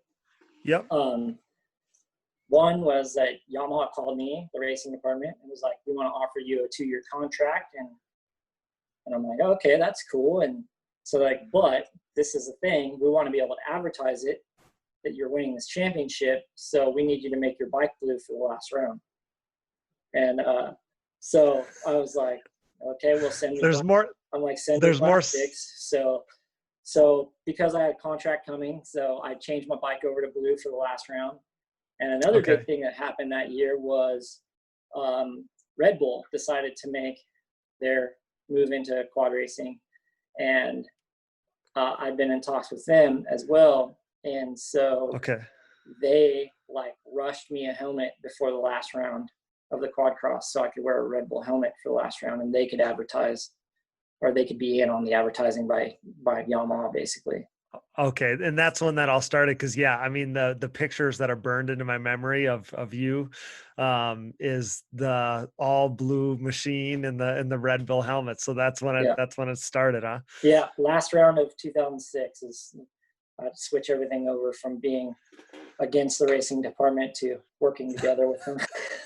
And that's what I was going to say before, is for anybody else, maybe the switch to blue wouldn't have been that big of a deal, but for you, that was a big change. So that's pretty funny. And it had to be surreal for you too. You earned this factory ride now. And I guess give me your thoughts on what you were feeling becoming a factory rider, probably something that you had always dreamed of, but it happened on 4 wheels instead of 2. Yeah. Well, when I saw the numbers, I definitely wished it happened on 2, but I'm sure it was still cool, still pretty cool to get a I would just say quote unquote factory contract of, unfortunately an ATV racing contract is much different than a dirt bike contract, but still to be getting bikes, parts, and checks from Yamaha to go race quads was a pretty cool feeling. And it was it was a ton of work to get there, obviously, but that was probably winning races was my goal, but my goal all along was to have that sort of support. Yeah. And again, I think it is cool that you went from having, no ATV racing / ATV motocross experience to you work your tail off and you earn yourself a ride. So I think that part is, pretty cool and a credit to you, of course. But then, I mean, take me through those next handful of years, because you went on to win, 6 ATV championships plus, and you got to do the WPSA thing over here, which was a huge deal at the time. And, you were one of the top ATV racers in the world at the time. So, and not to mention, you played a huge role in Yamaha's takeover of ATV racing, which is still, very much intact to this day. So do you ever like reminisce and think, thank God that Yamaha asked me to test this ATV, because you carved out a pretty cool niche for yourself? Yeah, it's definitely been a cool ride. There's definitely been ups and downs. I would say 06 was a massive up, because like I won my first championship. I got a Yamaha factory contract. I signed a Red Bull deal. Like those were big things in my world, especially, but in the quad world in general, that was a big deal. Hell yeah, they were. Hell yeah, they were. And even at the time, Dustin, I don't think that your story was exposed as much as it should have been, being just to even be able to say you were a national number dirt bike guy who becomes a top tier quad guy. That was a story that everybody should have known. Yeah. Yet I don't think everybody within the industry knew it at the time. Well, I think that part of that comes from my background as being a test guy.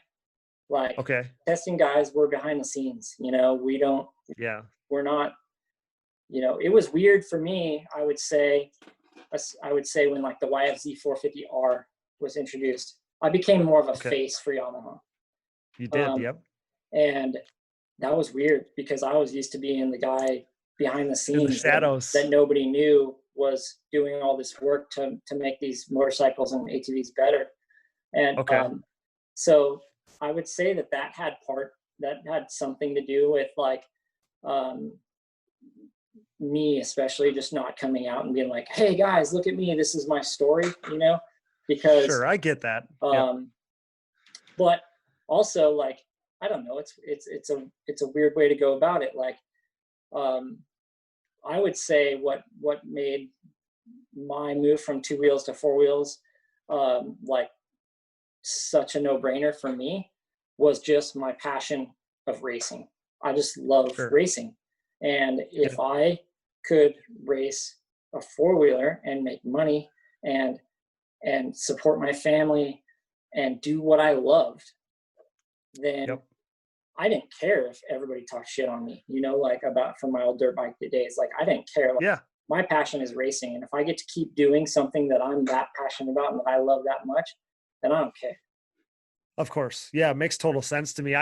When I think back on it now, because I mean, I was a younger teenage kid, when you would have been around here doing WPSA, and just like the thought of seeing the 94 in the 450 class or 250 class at the time, racing outdoor nationals, and then to number 94 on a factory Yamaha quad.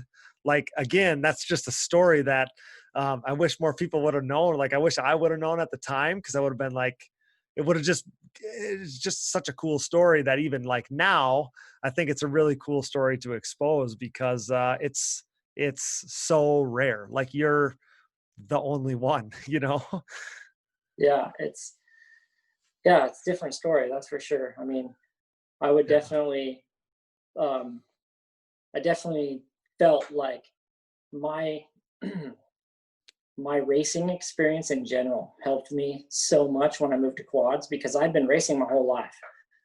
I've been on 2 wheels, but I've been racing my whole life. So like a lot of the mentality is the same, right? Like line choice and your tactics while racing, all that stuff. The racecraft, simply having that racecraft puts you on another level, because some people never develop that. You've been doing that your whole life. So the guys that I was racing with or against, like they'd all been racing quads way longer than me. And there was certain things that they had better, down better than me in maybe like just things like they technique learned from riding, stuff, just technicality of like their riding and stuff. It took me a while to pick up on some things. Okay. But just, I would say at the beginning, the racecraft that I had from, if I was 27 when I started racing quads, I'd been racing for 21 years already, Yeah. When you're a kid, but I would say from the age of like 12, I was a pretty high level amateur kid, to where I was racing at a high level for a long time already. Of course. Yeah. It makes total sense that, that muscle memory was there, and just now you're doing it on a different machine. But like you said, the race strategy, the racecraft, it was already there. So that part makes total sense. And I mean, clearly it was the right move for your career, to go to four wheels. It extended your career by what, a decade plus. 10 years. But the crazy part is it kind of just happened. And that's why your story, is so intriguing to me. Like I said, probably because you're the only person that has a story of this kind: professional motocrosser turned test rider, then, ATV champion in the process, like I said, extending your career for that long. And, so take me through, I guess, all the years that went, beyond that first championship on the West Coast. You talk about you became a figurehead or a face for that new machine, the new Yamaha 450R. So talk about your development in that, because that had to be, I mean, now you talked about having more of a stamp on that thing, but that was even a huge deal for Yamaha too. So talk about that, because I'm sure that development of that machine tied into those years of you being dominant on the West Coast too. It was probably a package deal. Yeah. So kind of right away, 07 was tough because, like you said, you remember me being at WPSA, but I wasn't there for the whole season, unfortunately. At Daniel Boone, I broke my femur. I remember. Yeah. So that sucked, because I was doing quad cross and coming over here. And that was part of my deal with Red Bull, was the WPSA series. Okay. Because obviously the television package and stuff like that. But so at Daniel Boone, I broke my femur. That was rough. And then basically 2008, I believe that I got back to winning on the West Coast, and that was like a heavy year for testing. Probably the end of 07 and the beginning of, or at least midway through 08 was heavy testing for the YFZ 450R. The new quad. Yeah.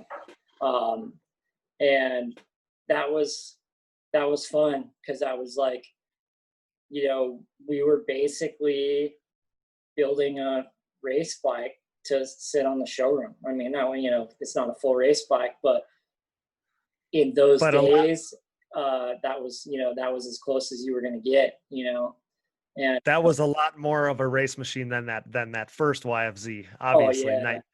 Yeah. The carbureted bike was, it had some hiccups here and there, and obviously it was skinny, and so to have a race width bike that was fuel injected, and tried to take all these things that we learned from racing over the last few years, and the production bike being out, it was pretty cool to be a part of that.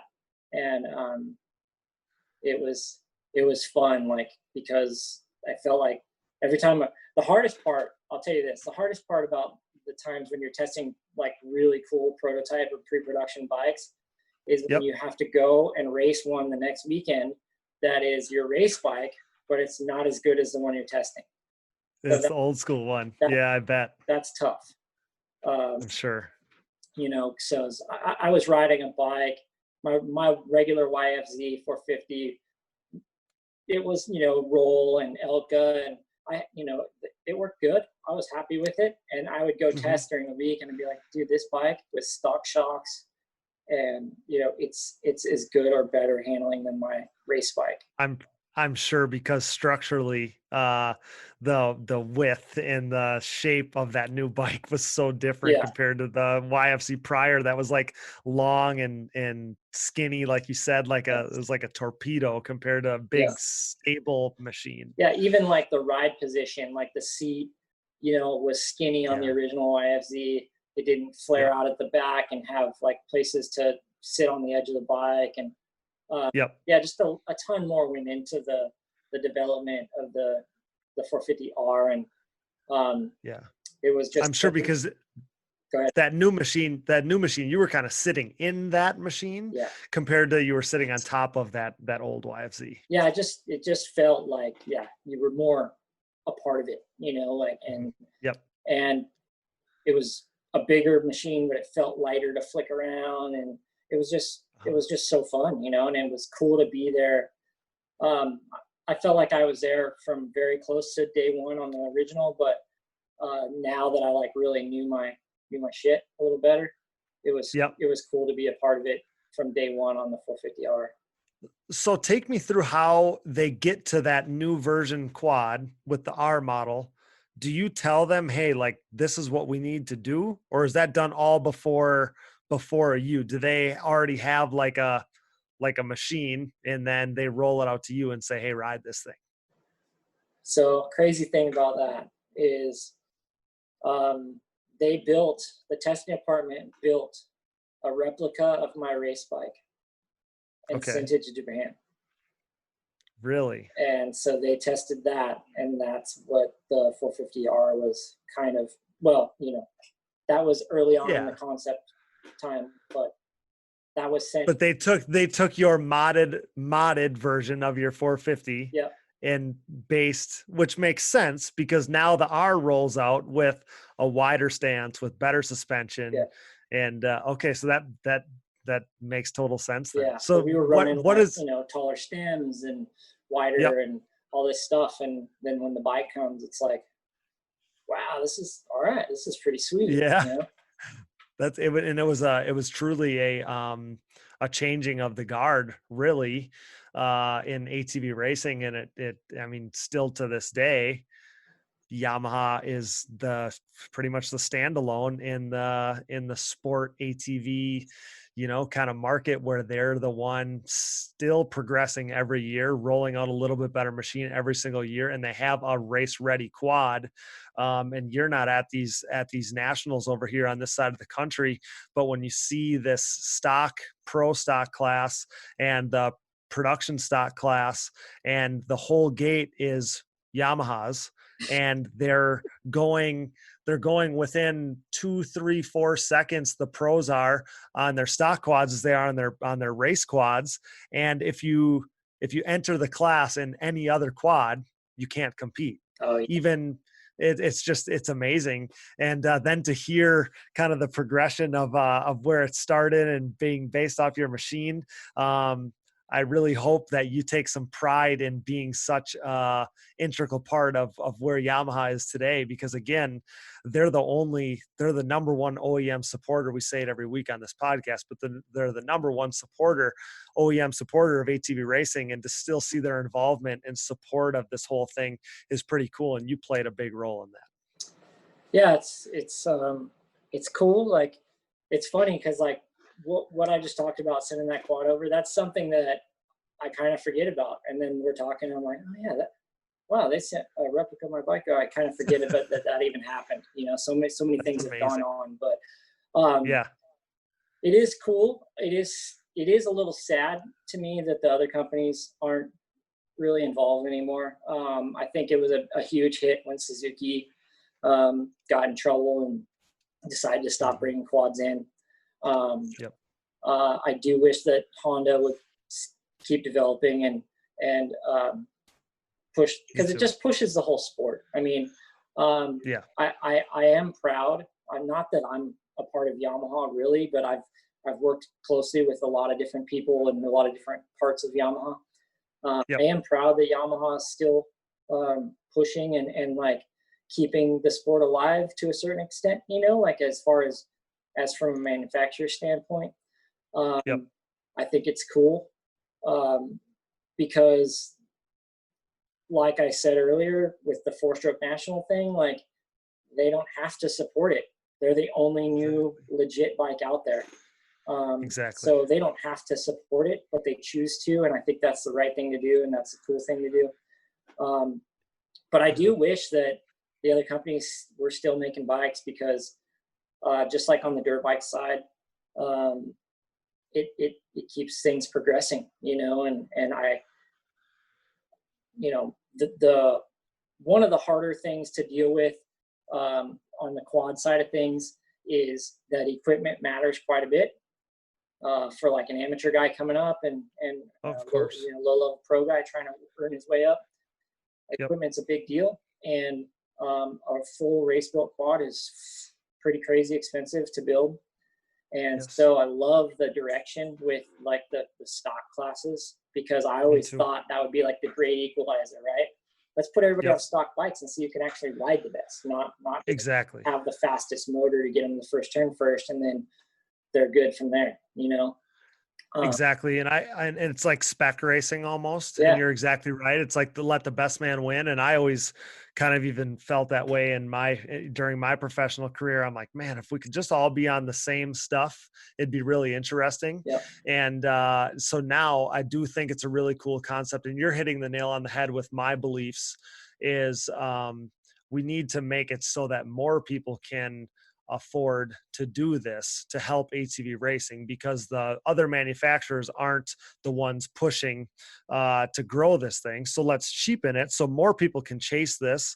And instead of there's people out there that want to build the hybrid quads just like they did 20 years ago and put the dirt bike motors in the ATV chassis and all this stuff. And for me, I think just like you said, to see those stock classes be all Yamahas, to finally see things start to change a little bit. It's taken a lot of years, but finally Yamaha is taking over major chunks of the sport ATV market share.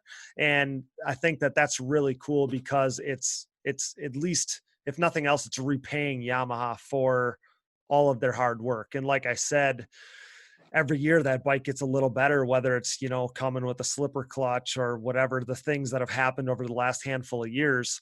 And now you see even Chad and Thomas and those Yamahas are not losing anything to the Hondas. They might be, there's a lot of times where they look like the strongest machine on the racetrack.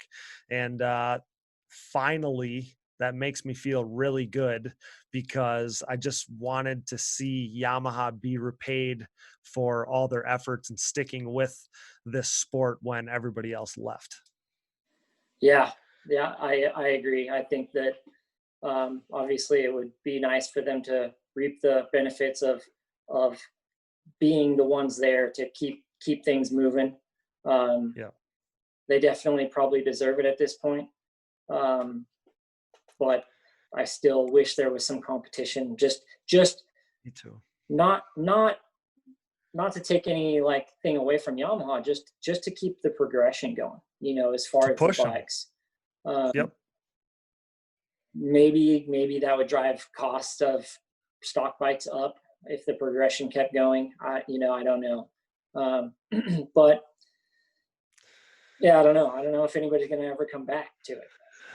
Yeah, I don't know. All we can do is keep our fingers crossed, and we'll see. But have you played a role in have you still been testing Yamaha ATV stuff in recent years, or where do you stand on that? As far as testing goes, I haven't tested too many ATV parts, I would say, in the last 4 years. Okay.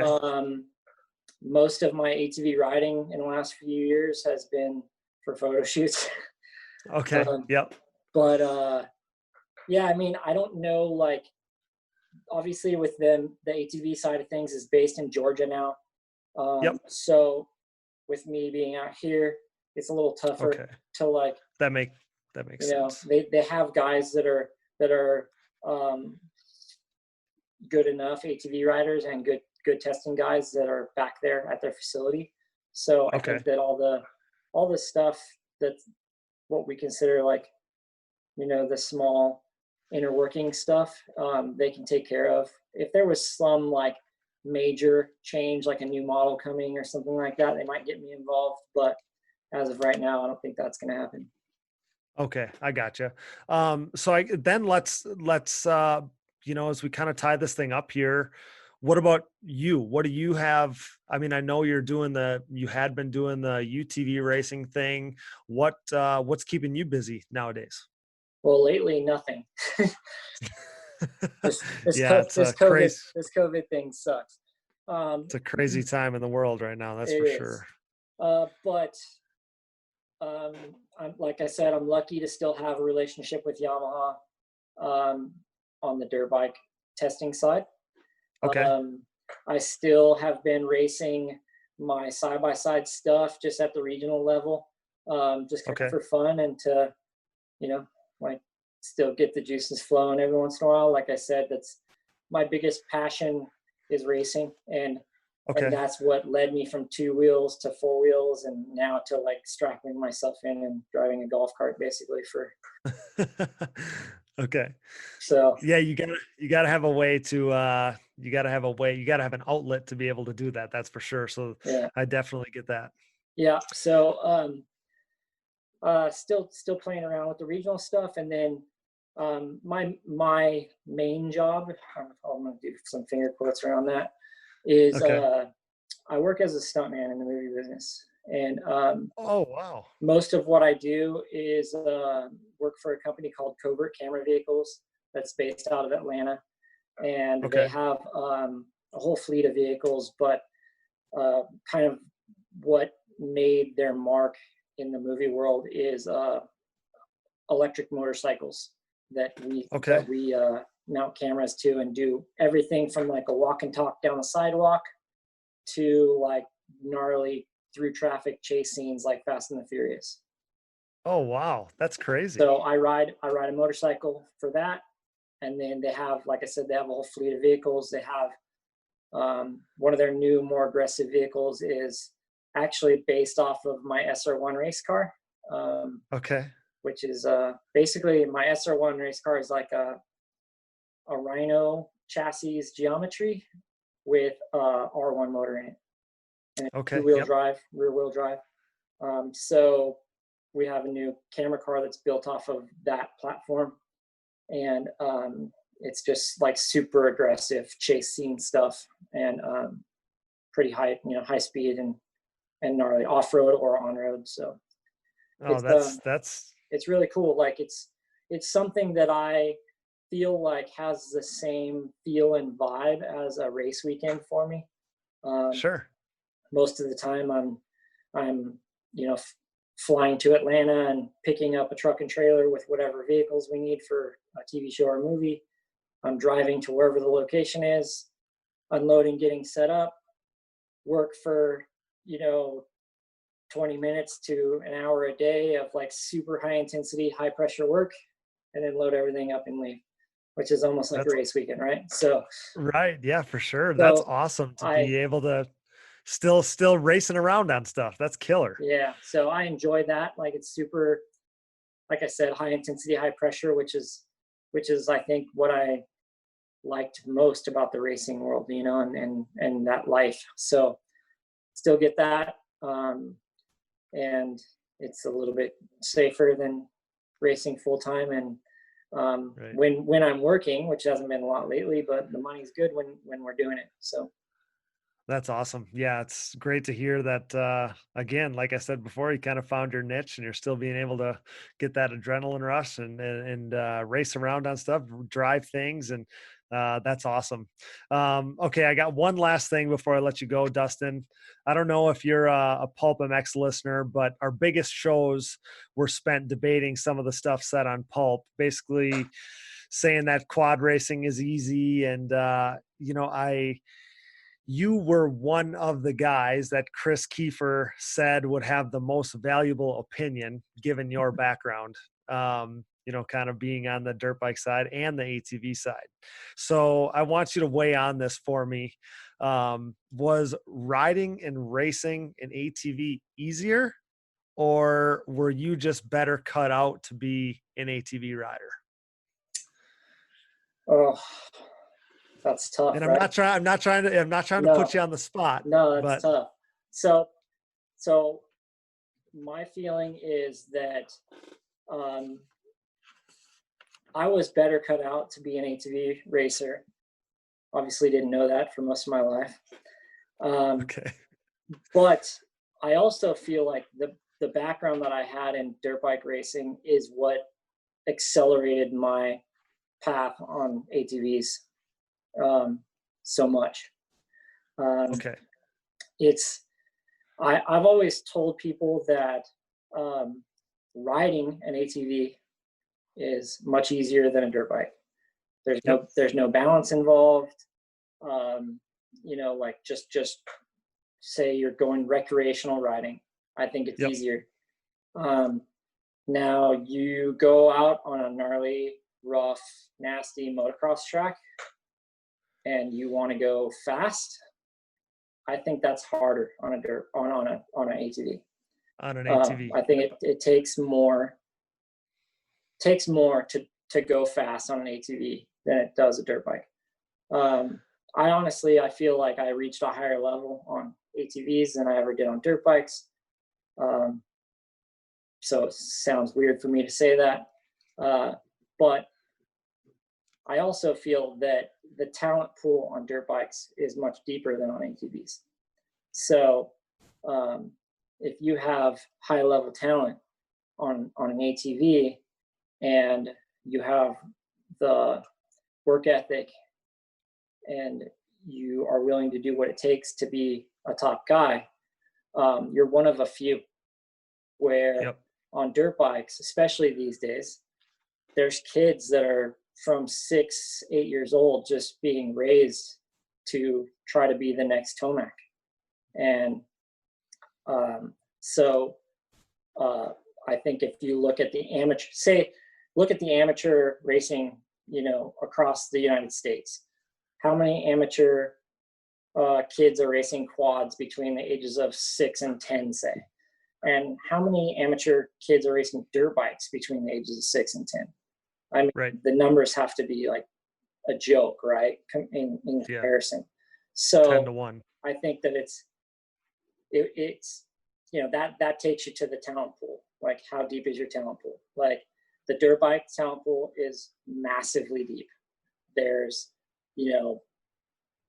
on any given day at a national, there's, 40 guys that are within 4 seconds a lap, where if you go to an ATV race, maybe the top 10 guys are within 4 seconds a lap, Maybe. Yeah, so, maybe.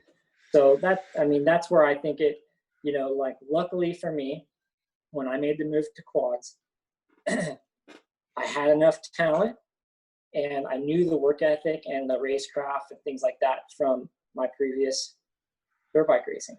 And so I think that helped me progress really quickly. So I was lucky to find quad racing to extend my career. For sure. I think that's a super educated and articulate take on that. I guess so. Their argument was you and Gary Denton, and they said, Steve said, Gary went from being a solid dirt bike guy to the best ATV racer ever. And you went from being a solid dirt bike guy to being one of the best ATV racers of your era. And so that's their argument. And then to hear it articulated so well from you, and I think you hit the nail on the head, because it's kind of the similar message to what I had been saying is, it's easier to putt around on an ATV, but to go ride something harder, it's harder to go blazing fast on an ATV than it is a motorcycle. But you're exactly right when you talk about the talent pool. And if you're willing to go all in on an ATV, you can separate yourself by your work ethic and being all in that regard. So I think you couldn't have articulated it any better. Which leads me into my very last thing, is because we've spent a bunch of time debating this, so I can't let you go without getting your opinion on it. The other thing that Steve said, and this is the one that made everybody angry from the ATV listener perspective, was he said that Eli Tomac and Justin Brayton, someone like that, could become a top 3 to 5 ATV pro in no time. And again, your opinion is valuable because you are one of the only guys that has actually done both at a top level. So do you agree that a top bike guy could run with the likes of Chad Wienen, Joel Hetrick, Thomas Brown in no time? Or I'm assuming you're going to be on the other side of this argument. So this is what I'll say. The likelihood of that happening is incredibly slim. Yep. But I wouldn't say it's impossible. And the only reason I wouldn't say it's impossible is I think it takes a special or a certain person for it to click and to be able to ride an ATV at the high level. So Okay. if Tomac or Brayton is one of these special people that it clicks right away, then maybe they could be a top 5 guy. Maybe, but they would have to have the best of the best equipment. I think that while, like, say, Tomac, I don't know that you're going to find a guy that's in better shape than Tomac, right? But Yep. I do know from riding quads and going back and forth that you're using different muscles and you're working your body in different ways.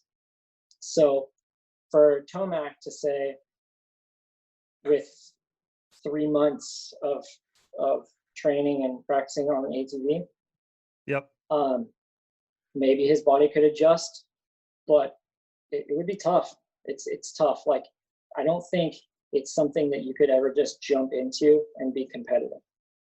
I think you're exactly right. Do I doubt that somebody like Eli Tomac has the ability to figure it out? No, I don't doubt it because he's a world class. He's a ridiculously talented athlete. But the take that had everybody fired up was that it would take no effort for them to just be at the top. Now, he would figure it out, but my thing is those guys at the top, the very top of the pro class on ATVs, are going basically as fast as their machines are capable of going. So again, like, I wanted your opinion because you have a more valuable opinion than just about anybody on earth on this subject. Yeah, for me, the easy answer is, could they be immediately competitive with the top guys in the ATV world? No, they can't. It's not realistic. I don't know. It's like saying, could the best NASCAR guy go win Baja his first time, in a truck? Like, Exactly. Yep. Yeah, maybe, but like, that would be really crazy. Right. It's apples to oranges. It's apples to oranges for sure. Yeah. Well, that's what I thought. You articulated it all better than I even expected. But like I said, I needed your opinion while we had you. And people have been begging for us to get you on for a long time. And that was a lot of the reason why, is they wanted to hear your opinion on that take. And again, you have such a cool story to tell that we needed to get you on too, because I wish that this was something that I would have even known when I was growing up and watching you race and stuff. So to expose the story now, I think it's better late than never. So it's been really cool to have you on. And I, as we tie this thing up, I can't thank you enough for sharing it with us. And like I said, it's an awesome and unique story. And it's probably one of the most incredible careers I think you could ever showcase on an ATV show like this. So yeah, again, I just can't thank you enough for coming on and sharing it with us. Yeah, no problem, man. It was fun sitting here and talking to you, and yeah, it was good times, and it's cool to reminisce. I mean, it's been a little bit since we were racing quads, and it's cool to think back about, the successes and but also the failures and hard work that all went into it too, and sits there and makes me appreciate it all a little bit more. Yeah, of course. And you really, you had a lasting impact on ATV racing, that's for sure. And if you ever want to, you want to come back, talk some racing, talk some Yamaha stuff, anything in between, you're always welcome here. 'Cause it's been an honor. Yeah, cool, man. I appreciate it. Awesome. Thanks so much. What a story, huh? I never really knew how badass Dustin Nelson was, so I'm stoked to get him on to share this story with our listeners. Thanks to Dustin for his time and willingness to do this with us here. Thanks as well to producer Dallas Jansen, my brother, who always finds time to fit the podcast into his busy schedule. Thanks, Dallas. We couldn't do it without you. Thanks as always to Brooke for all she does for the podcast, and I want to thank AMA official Harv Whipple for always keeping me in the know with up-to-the-moment info. Thanks to our sponsors, CST Tires, Yamaha, thanks to Blue Crew, Valvoline, SSI Decals, DID Racing Chain, Wienen Motorsports, the Decker Training Facility, Namura Technologies, Bronco ATV and UTV Components, Evans Waterless Power Sports Coolant, Forworks Carbon, DP Brakes, Gripped Gloves, Blenders Eyewear, Mountaineer Brand, Avocado Green Mattress, Roman Health, Factory 43, and Bikes, Trikes, and Quads, LLC. Support the brands that support our show, and don't forget to use those codes to save. You can find all of our episodes, additional podcast providers, sponsor links and discount codes, our show merchandise, and more all on our website, diggingdeepatvmx.com, so check that out today. And most of all, thanks to you guys for listening. At every event, it seems more and more fans and listeners find us to let us know how much they enjoy what we're doing here. You guys seem to have a passion that matches ours, and I truly can't put into words how much that means to us. You are the reason we never stop grinding at this podcast. So thanks to all of you who passionately listen to our podcast here. The show is available to anyone and everyone, whether on the diggingdeepatvmx.com website, or you can also find us on Apple Podcasts, Google Podcasts, Spotify, and more. Basically, wherever you find podcasts, you'll find the Digging Deep ATVMX podcast. You can show your support by wearing our apparel, consisting of Digging Deep shirts, hoodies, and more. Available for purchase on our website today with free shipping, and all proceeds going directly towards constant growth and improvement of the show. Thanks for all the support and for wanting to represent what we're doing. We are super proud of our gear. If you enjoy the show, we encourage you to donate via Patreon if it suits you. Simply visit our website, diggingdeepatvmx.com, and click the Support on Patreon button. This contribution will help prompt continued growth and improvement of the show, with perks available to those who contribute, including hearing your name on the show. We have listeners who simply shoot us a few bucks a month, and honestly, it all helps. So if you want to support us, this is a perfect way to do so. Remember, you can always call us with your questions, topic suggestions, business inquiries, and more. Our show number is 920-569-3519. That's 920-569-3519. Call us and you may hear yourself on an upcoming show. Follow the show on social media, Digging Deep ATVMX Podcast, and myself, Cody Jansen, for behind-the-scenes content and insider info leading up to and at the races. You know I love the screenshots showing that you're listening, so send those in, and I promise to keep sharing them. It's a simple and effective way to help spread the word. Also, be sure to subscribe to the show, give us a rating, tell your friends, share our posts, wear our shirts and hoodies. It all helps spread word about us while growing the sport that we love. We'll be back next week with our Pleasure Valley Race Review podcast. We're going to have some riders that you're definitely going to want to hear from, so stay tuned for that. But in the meantime, I really hope you enjoyed this week's episode. With that, for Dustin Nelson, Dallas Jansen, Brooke Catherine, and I'm your host, Cody Jansen, thanks for listening to the #1 podcast in ATV racing, 1 million downloads and counting. Until next time, thanks for joining us in Digging Deep with the Stars of ATV Motocross.